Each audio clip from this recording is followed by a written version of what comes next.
In continuation of the tradition, President Bola Tinubu hosted members of the Senate to iftar breaking of the Ramadan fast. The President was joined by his second-in-command, Vice President Kashim Shettima, and Chief of Staff Femi Bajabiamila in hosting members of the Red Chamber. Presidents of the Senate, Godswill Akpabio, and Deputy Senate Presidents Barau Jibrin led the legislators to the State House. Speaking on behalf of his principal, the Vice President appreciated the cooperation of the Senate and National Assembly in general with the Executive. Highlighting various indicators, Shettima assures Nigerians that the economy is improving gradually towards a prosperous Nigeria.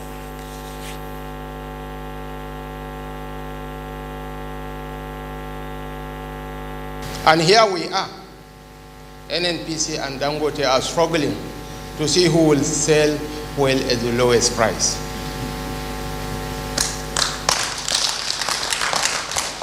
During Ramadan season, traditionally prices of foodstuff tend to rise astronomically.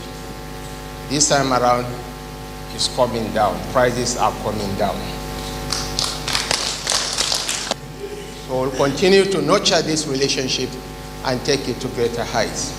My colleagues, distinguished senators, I think the President deserves a standing ovation as a mark of respect to this.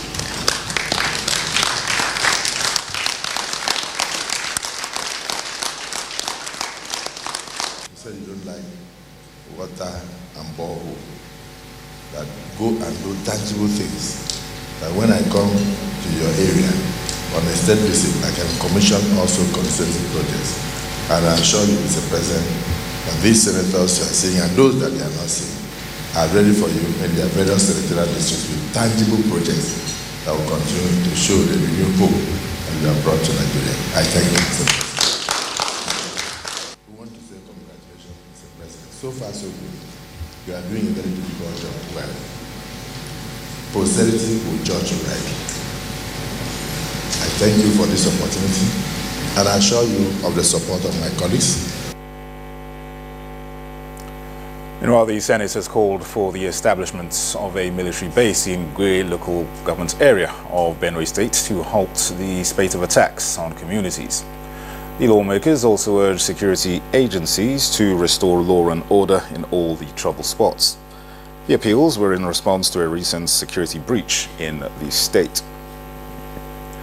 An effort by Governor Siminalayi Fubara to represent the 2025 budget to the Rivers State House of Assembly on Wednesday morning were thwarted as the governor was allegedly locked out of the facility. Governor Fubara, in company of his Chief of Staff, Edison Ehie, and Secretary of the State Governments, Tamid and Agogo, were unable to gain access to the Assembly quarters where the budget representation was expected to hold.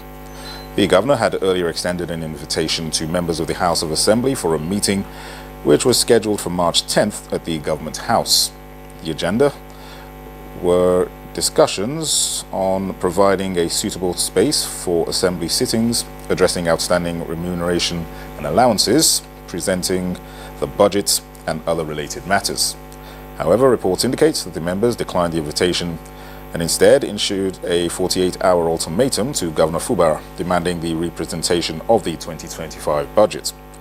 The governor has, however, assured the people of the state that he will adhere to the Supreme Court judgment to the latter. About 26 people have been confirmed dead from a cerebral meningitis outbreak in Kebbi State. Commissioner for Health, Yunusa Musa Ismail, disclosed this to newsmen in Birnin Kebbi. And the use of improvised explosive devices by terrorist groups is a major challenge in counter-terrorism efforts in the Northeast. Nigeria, the UK and the US are therefore joining forces to combat the global threat through the capacity development of Nigeria's security agencies.